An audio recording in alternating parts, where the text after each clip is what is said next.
മലയാളികളെ ഒരു കാലത്ത് പ്രിയങ്കരിയായിരുന്നു നടി കാവ്യ മാധവൻ.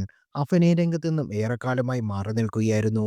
പിന്നെയും എന്ന സിനിമയ്ക്ക് ശേഷം ഒരു സിനിമയും കാവ്യ അഭിനയിച്ചിട്ടില്ല. ദിലീപിനെ വിവാഹം ചെയ്ത കുടുംബജീവിതത്തിലേക്ക് കടന്ന കാവ്യയുടെ ലോകം തന്റെ മക്കൾ മഹാലക്ഷ്മിയായി മാറി. മലയാളത്തിന്റെ മുഖശ്രീയായിരുന്നു ഒരു കാലത്ത് കാവ്യ. താരജാടകളൊന്നുമില്ലാതെ ജനങ്ങളോട് സംസാരിച്ചയാൾ. നിർമ്മാതാക്കൾക്കോ സംവിധായകർക്കോ തലവേദന നൽകാത്ത സാഹചര്യങ്ങളോട് പൊരുത്തപ്പെട്ട് ഷൂട്ടിങ്ങുമായി സഹകരിച്ച നടി.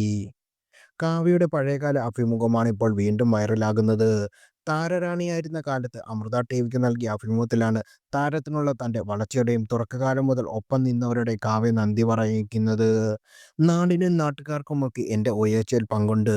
ഞാൻ സിനിമയിൽ വന്ന ശേഷമാണ് യുവജനോത്സവങ്ങൾക്ക് പങ്കെടുത്തത്. അന്നും യൂത്ത് ഫെസ്റ്റിവലിൽ എന്നെ പ്രോത്സാഹിപ്പിച്ചിട്ടുള്ള ഒരുപാട് ആൾക്കാരുണ്ട്. രാഗം എന്നൊരു സ്റ്റുഡിയോസ് നീലേശ്വരത്തുണ്ട്. എൻ്റെ അച്ഛനും അമ്മയുടെയും കല്യാണ ആൽബമൊക്കെ എടുത്ത് അവരാണ്. അവിടുത്തെ സെൽവരാജേട്ടനും സുരേന്ദ്രേട്ടനും എന്നെ ഒരുപാട് പ്രോത്സാഹിപ്പിച്ചിട്ടുണ്ട്.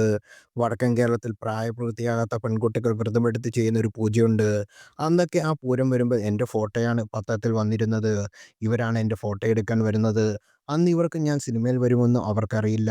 പിന്നെ പത്രമാധ്യമങ്ങളും ഞാനൊന്നുമല്ലായിരുന്ന സമയത്ത് അവരൊക്കെ എന്നെ പ്രോത്സാഹിപ്പിച്ചിരുന്നു എന്നും കാവ്യ ഓർത്തു. താരമായപ്പോൾ പോലും കഴിഞ്ഞ കാലമോ ഒപ്പം നിന്നവരെയോ കാവ്യ മറന്നിട്ടില്ലെന്ന് വാക്കുകളിൽ നിന്നും വ്യക്തമാണ്. കാവ്യയുടെ എളിമയാണ് നടിയുടെ സ്വന്തം വീട്ടിലെ ആളെപ്പോലെ ആരാധകർ കാണാൻ കാരണമായതും. മലയാളത്തിൽ ഏറ്റവും എളിമയും വിനയമുള്ള നടിയാണ് ജനം കാണാറുള്ള മഞ്ജു വാര്യരെയാണ്. അതേ സ്വഭാവ രീതി തന്നെയാണ് കാവ്യയ്ക്കെന്ന് ആരാധകർ പറയുന്നു. താരജാടകളുടെ ഇരുവരെയും ഒരിക്കലും പോലും പൊതുവേദിയിൽ കണ്ടിട്ടുമില്ല.